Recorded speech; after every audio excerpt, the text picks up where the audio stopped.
Martin, everybody getting seated? Yes, Yeah. it's all good. Lovely. Working.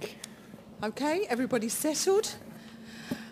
Well, it's great to have you here. Marvellous that you came to Australia. Is this your first visit? Oh, marvellous. Disappearing. Is this your first time in Australia? Yeah, it is. It is. It's the first day I'm in Australia, so I'm just walked the course. I'm loving it. I'm really happy to be here, and I think it's going to be a wonderful week. Wonderful. Well, we're very happy to have you. I'll Thank just you very throw much. questions to the floor, please, ladies and gentlemen. So just what sparked the idea to come down for the first time, sort of this late in the year? Well, I haven't played that much before Hong Kong, so during like October, something like that, I haven't played that much. So I wanted to finish the season with a little bit of run.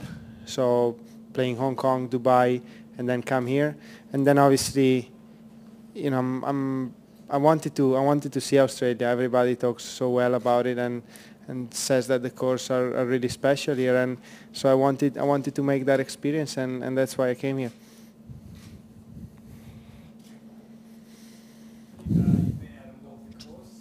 Yeah, I enjoyed it.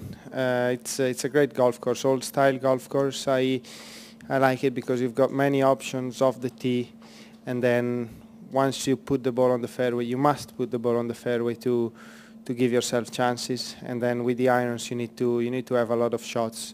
You need to have controlled shots on the greens, high shots that are going to stop pretty quickly because the greens are pretty firm, and I think this is quite a windy area, so it's going to be windy. So you need pretty much everything to play well on this course, and obviously without speaking about chipping and putting, which I think is going to be the key, especially chipping, because it's not going to be somebody that's going to hit so many greens in this golf course. Do you enjoy the travelling aspect of golf so early in your career and exposing yourself to so many different sort of atmospheres and so many different golf courses?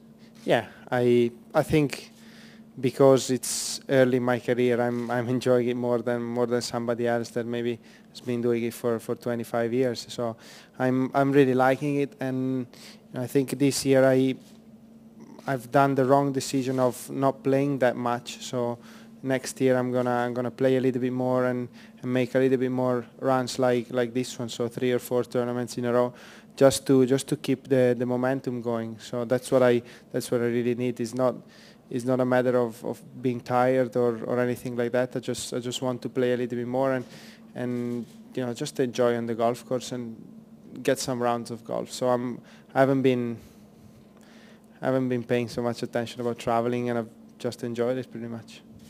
Next. Yeah, Matteo, have you achieved the goals you set for yourself this year, and how would you rate your form overall for the year?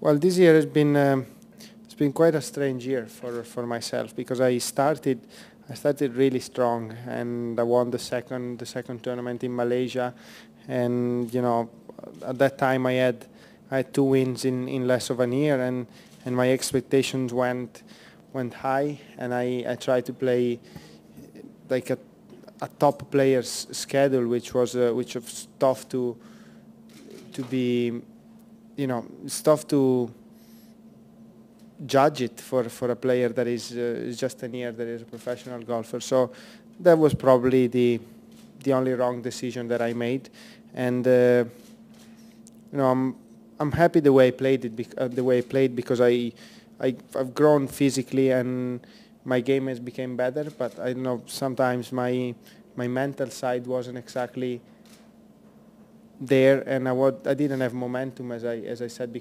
before, because many times I stopped for 2 weeks, and then I came back to the tournament, and it felt like if it was the first of the year. So I didn't have, you know, as soon as I was warming up, I was stopping playing.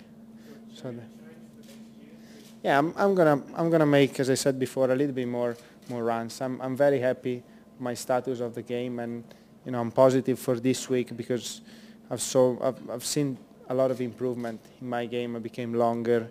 more consistent and everything. So I'm really positive about that. But I want to just play a little bit more and try to get more rounds, just more rounds of golf. Richard? So you've talked about the mental aspect. What are you doing now to maybe turn that around and make it better? Not much. Actually, as I said, I'm really positive. So I don't really need to think and make too many questions on myself.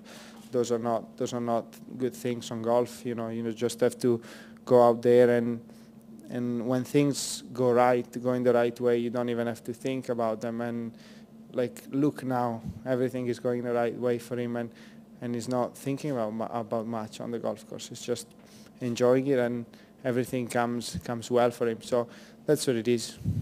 Things changes, and the only thing that you can control is, from my point of view, is my game, and that's what has improved. Steve? Matteo, even given that you're still only 18, do you come down here, do you put expectations on yourself to win a tournament like this? Well, when I go to a tournament, I'm always looking forward to it and looking forward to make a good performance. That's why I think, especially in a course like this, if I make a good performance, if I'll do my best, I'm gonna be in contention. That's what I really like to. That's where I really like to be, and that's why I don't have high expectations, but I just want to perform well, and that's when I'm happy. Martin? Your records that you've broken, the youngest winner on the European Tour and the youngest player to make the cut at the Masters, those type of things, are they recognised in Italy? Because we don't think of Italy as being a big golfing country, even though the Molinari brothers are playing very well. Are you recognised very much in Italy now that you've won some tournaments? Yeah, golf is growing in Italy. You're right that a couple of years ago wasn't a popular sport at all, but I think now it's growing a lot, and there's many more kids approaching golf, and many more kids that obviously are growing with watching me, Edoardo, Francesco, and now some other guys that are growing up really well and getting on European Tour. Next year we're going to be 6 with a full card on European Tour from Italy. So that's those are good numbers, but still obviously there is a culture that needs to be changed, because obviously anyway golf is not watched that much and is not followed that much. But I think this is changing, and I'm getting recognized sometimes. So I think it's on the way of changing things about golf in Italy, and I'm really happy about it. We're actually all proud of it. So, Steve? Matteo, do your immediate ambitions and maybe even future ambitions, do they stay in Europe on the European Tour, or do you harbour ambitions of going to the US as well? No, I've got ambitions in Europe right now. I want to focus there. Obviously, if I get back in the top 50 in the world, I will play the biggest events in the US, because obviously you don't want to miss them. They're so good. But I'm really focused on Europe now. I like it there. I'm based there, so that's what I want to focus on. Is it easier to stay based on the European Tour now that so many of the top players in the world and world rankings are based on the European Tour as well? Well, I think that the competition on European Tour has grown a lot, and that's a good thing for everybody that is based in Europe and that plays in Europe. But still, I mean, obviously there is the US option, which many players has been taken in the last couple of years. But I think it's becoming very worldwide, and we've got many points in Europe. Sometimes even for guys that are from Europe but mostly play in the US. So I think it's becoming a lot, a world tour, and that's what it should be actually. Next.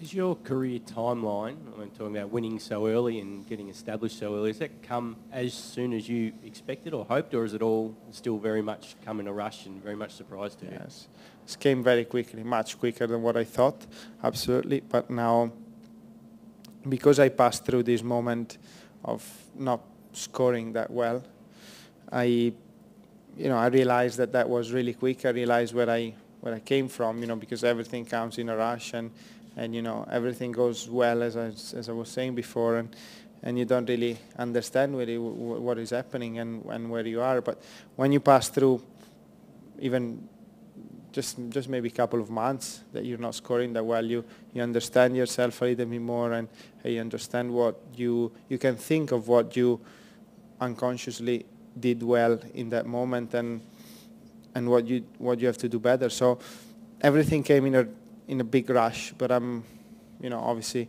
I'm also growing mentally, growing physically and everything on this tour. So I've got many experiences to do, and I've got a lot of time ahead of me, so that's a good thing. Matteo, could I just get your thoughts on Luke Donald's performance? Yeah. Number one on both tours.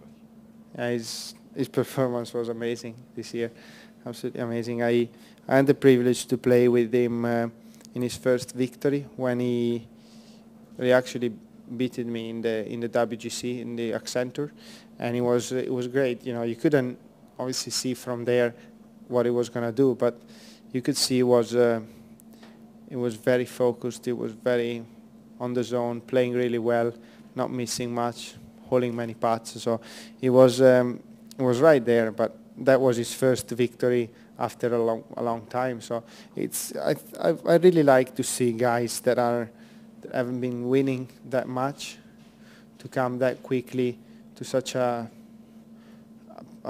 top of their career as Luke did, as maybe Sergio is doing. He's coming back, has won twice in a row after not winning for years. So I like those performances, and I think Luke has been the world best player by far this year.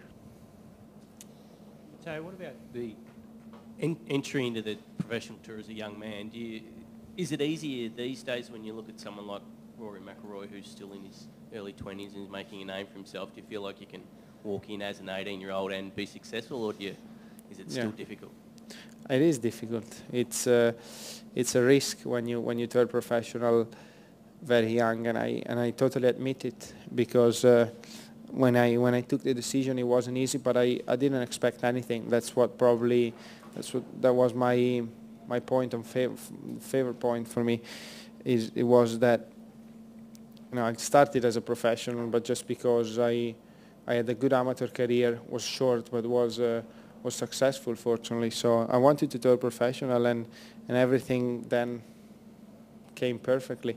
But it's still very difficult. I'm always in touch with national team guys from the amateur guys that were playing with me, and what I always say is that you need to judge really well. There is not a time to turn professional, but you need to judge well, and turning professional is always a risk, and the younger you are, the more risk it is. Matteo, how many weeks did you play this year, and how many do you expect to play next year? I think I played 22 tournaments in the Race to Dubai, well, counting for Race to Dubai, and probably 27 total. And I think I'm gonna go to 30 next year. In the end, I'm gonna. Obviously, a lot depends from majors, WGCs, which is top 50 in the world. But even if I'm not playing in those ones, I'm gonna play maybe some minor events in European Tour just to play. But I think around maybe just under 30, so like 28, 29. I just want to ask you about your travel. I mean, how many are in your travelling party? And as an 18-year-old, is it all golf when you travel, or do you get out and do some other things that teenagers might ordinarily do as well?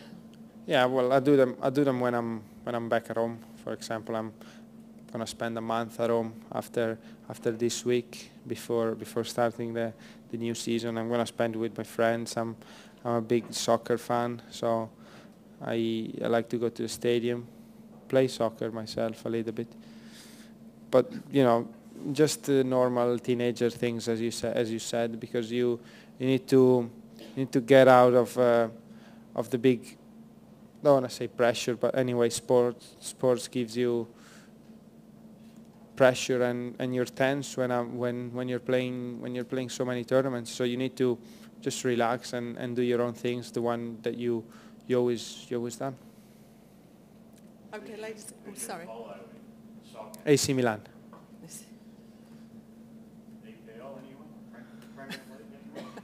Premier League? Not really. Is that okay, ladies and gentlemen? Thank you so much Thank you. for coming in. Thank you very much. See you